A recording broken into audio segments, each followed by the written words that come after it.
Friends, egg omelette gravy எப்படி வீட்டிலே பண்ணுறதுன்னு பார்க்கலாம். இது ரொம்ப டேஸ்ட்டாக இருக்குங்க. ஈஸியாகவும் பண்ணிடலாம், எல்லாருக்கும் பிடிச்சமான ஒரு டேஸ்ட்டாகவும் இருக்குங்க.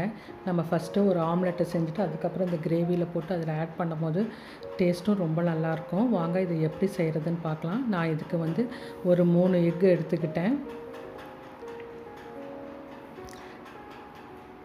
இது 3 எக்கையும் நீங்கள் ஒரு பவுலில் ஆட் பண்ணிக்கோங்க.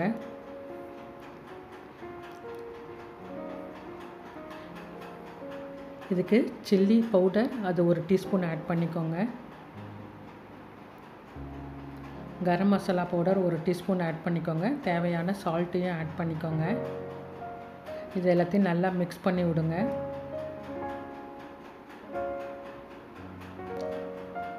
இதுக்கு ஒரு பேஸ்ட் அரைச்சிக்கலாம். பூண்டு ஒரு 5-6 பல், ஒரு பச்சை மிளகா, இஞ்சி ஒரு சின்ன துண்டு, முந்திரி பருப்பு ஒரு 6 இல்லைன்னா 7, பெரிய தக்காளியாக இருந்தால் 1, சின்ன தக்காளியாக இருந்தால் 2, கொத்தமல்லி தழை ஒரு கைப்பிடி அளவு. இது எல்லாத்தையும் போட்டு நல்லா பேஸ்ட்டாக அரைச்சிக்கோங்க.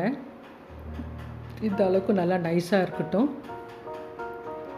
ஒரு பேனில் எண்ணெய் ஒரு 2 டேபிள் ஸ்பூன் ஆட் பண்ணிக்கோங்க. அதுக்கு ஒரு பட்டை 1, பட்டை கிராம்பு 1,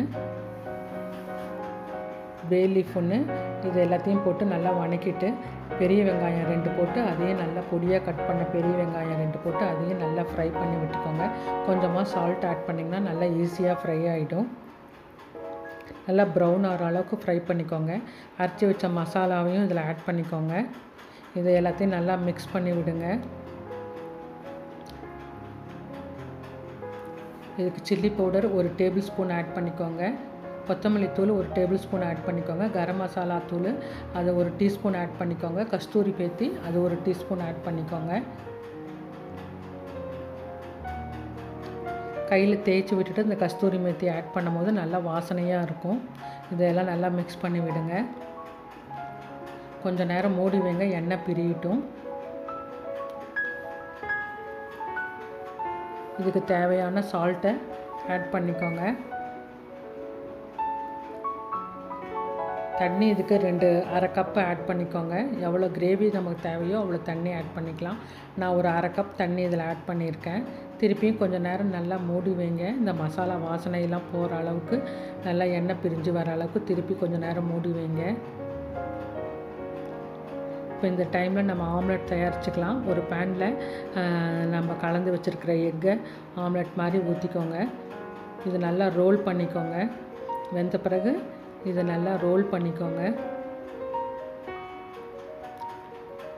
எல்லா எக்கையும் இந்த மாதிரி ஆம்லெட் மாதிரி பண்ணி ரோல் பண்ணி நம்ம எடுத்து வச்சுக்கலாம்.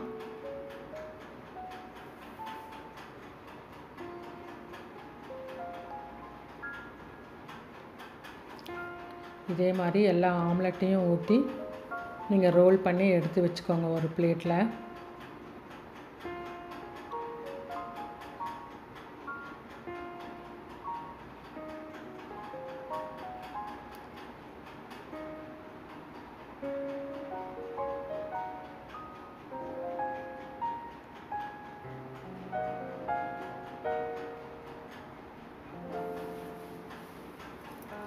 நான் 3 எக்கு ஊற்றும் போது இதுக்கு 3 ஆம்லெட் இந்த மாதிரி வந்துச்சு. இதை 2 கட் பண்ணும் போது 6 பீசஸ் வந்துச்சு. இதை வந்து நீங்கள் தயாரிச்சிருக்கிறது கிரேவியில் ஆட் பண்ணிக்கலாம்.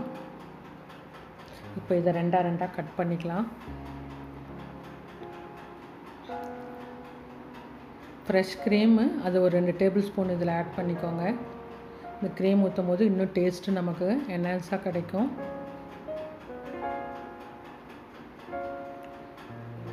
இதை கொஞ்சம் நேரம் மூடி வைங்க. இந்த கட் பண்ணி வச்சுருக்கிற இந்த ஆம்லெட்டை அதில் சேர்த்துக்கலாம். நம்ம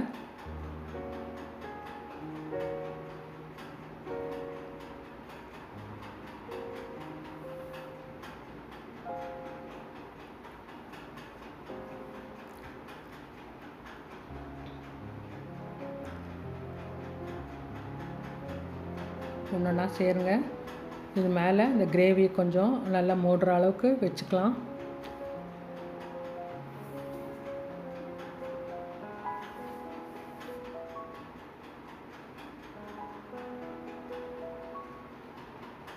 இது கொஞ்சம் நல்லா கொதி வரட்டும். இந்த ஆம்லெட்டை சேர்த்த பிறகு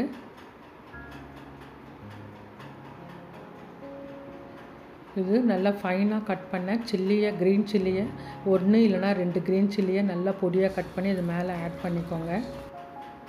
கொத்தமல்லி தழை அதையும் நல்லா பொடியாக கட் பண்ணி இது மேலே ஆட் பண்ணிக்கோங்க. அவ்வளோதாங்க, டேஸ்ட்டான சூப்பர் டேஸ்ட்டான ஆம்லெட் ரெடி ஆகிடுச்சு. ஆம்லெட் கிரேவி ரெடி ஆகிடுச்சு. நீங்களும் இந்த மாதிரி செஞ்சு பார்த்துட்டு ஒரு கமெண்ட்ஸை சொல்லுங்கள். தேங்க்யூ ஃபார் வாட்சிங்.